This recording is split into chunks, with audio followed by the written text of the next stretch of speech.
Hello, my creative viewers. I hope you all are doing fantastic. This is going to be a short one. I want to cover the unhealthy relationship with creative blocks some people have, and in the background you can enjoy me making a test weapon in Minecraft while I talk. So enjoy. It's common to hear that writer's block is a myth, and I get the point they're trying to say, that professionals don't wait for inspiration to hit, they show up and do what they can, that the block can just be you being unhappy with what you produced, and that creative work becomes better with more practice and not by feeling better about it. But that's actually just partially true. I can say from my anecdotal evidence that I had moments where this point of view was very beneficial, but also I remember the times when it really wasn't. Sometimes we're just incapable of creating anything. Sometimes we're just capable of staring at a wall and doing absolutely nothing. It can be very damaging if you're in that state to force yourself to work. So let me give you a bit of info on what happens if you go fully just do it mindset when that's the state you're in. So when we do some creative work, we have cognitive networks that allow us to do so. That's default mode network that gives us ideas, executive control network that structures those ideas and turns them into reality,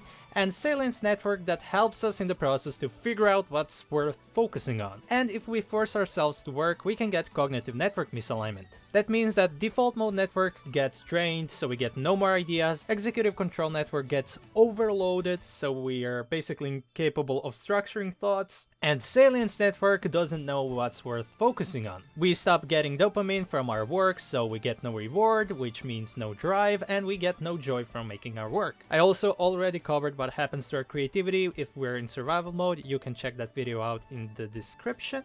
Because of unresolved emotional load, we get emotional misalignment, which can activate protection mode instead of exploratory mode, and some people can get quality feedback loop. Which means if a creative thinks I'm as good as my last work and they force bad output, they may start expecting bad output. And all of those things can lead to depression, hatred towards the process, confusion, burnout, self-destruction, heavy recovery times, identity confusion, and what is very common is losing touch with why we started creating in the first place. This is why just powering through no matter what in the wrong context can be the most dangerous advice to give. Nobody here is AI. Nobody is a robot. I like the quote that says your body is made for balance.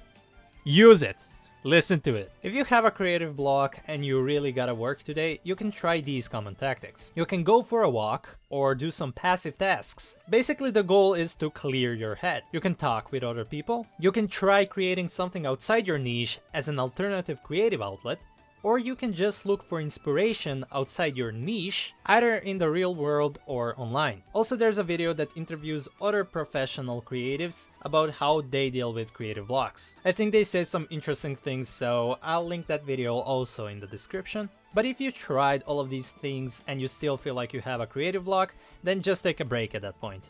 Sometimes not thinking about it for a couple of days brings the best out of us. And for the end, please be careful with advice you take online.